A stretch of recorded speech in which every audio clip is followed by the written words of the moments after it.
नमस्कार बच्चों, हिंदी की कक्षा में आपका हार्दिक अभिनंदन है। प्यारे बच्चों, आज मैं 7वीं कक्षा का पाठ 4 कविता फूल और कांटा का सरलाथ करवाने जा रही हूँ। फूल और कांटा कविता के रचयिता हैं अयोध्या सिंह उपाध्याय। प्यारे बच्चों, ये कविता देखने में पढ़ने में बहुत छोटी है, परंतु अपने आघोष में विशाल अर्थ समोए है। कविता इस प्रकार है कि है जन्म लेते जगह में एक ही पौधा उन्हें है पालता। इसका अर्थ है कि फूल और कांटा एक ही जगह पर जन्म लेते हैं। रात में उन पर चमकता चांद भी एक सी ही चांदनी है डालता, और उनका भरण पोषण भी एक जैसी परिस्थितियों में ही होता है। रात को चमकने वाला चांद भी उन पर एक जैसी ही चांदनी डालता है। मैं उन पर बरसता एक सी उन पर हवाएं है बही। मेह का अर्थ है बारिश। बारिश भी उन पर एक समान होती है, एक जैसी हवाएं भी उन पर एक समान ही बहती हैं। पर सदा ही ये दिखाता है हमें ढंग उनके एक से होते नहीं। अब दोनों का पालन पोषण भी एक जैसी परिस्थितियों में हुआ, दोनों का जन्म भी एक जैसी जगह पे हुआ, परंतु दोनों के स्वभाव में जमीन आसमान का अंतर है।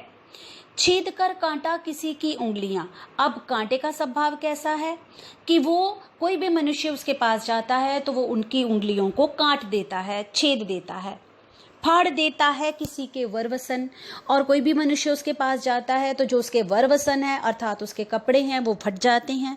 प्यार डूबी तितलियों के पर कतर। और प्यार से डूबी हुई तितलियां जो फूल का रस पीने के लिए आती हैं उनके परों को कतर देता है। बवर का है बेंद देता श्याम तन। और जो भंवरे फूलों का रस पीने के लिए आते हैं उनके श्याम तन को अर्थात उनके काले शरीर को बेंद देता है। अर्थात कांटे का स्वभाव कैसा है? दूसरों को कष्ट देना। अब फूल का स्वभाव कैसा है? उसके बिल्कुल विपरीत। फूल लेकर तितलियों को गोद में बवर को अपना अनूठा रस पिला। और जो फूल है वो प्यार से डूबी हुई तितलियां जो उसके पास आती हैं उसको अपनी गोद में बिठाता है और भंवरे को भी अपना अद्भुत रस पिलाता है। निज सुगंध और निराले ढंग से है सदा देता कली की जी खिला। और अपनी सुगंध से, फूलों की सुगंध से सारा वातावरण महक उठता है। अपनी सुगंध से वो सारे वातावरण को महका देता है और अपनी सुंदरता से सारे जग को आकर्षित करता है। सबका मन जो है वो प्रसन्न कर देता है। एक है खटकता सबकी आंख में, दूसरा सोता सिर शीश पर। अब दोनों के गुण अलग अलग हैं। कांटा जो है वो दूसरों के उंगलियों को फाड़ देता है, कपड़ों को फाड़ देता है, तितलियों के पर कतर देता है। और जो फूल है वो तितलियों को अपने गोद में बैठाता है, भंवरों को अपना अनूठा रस पिलाता है, अपनी सुगंध से सारे वातावरण को महका देता है।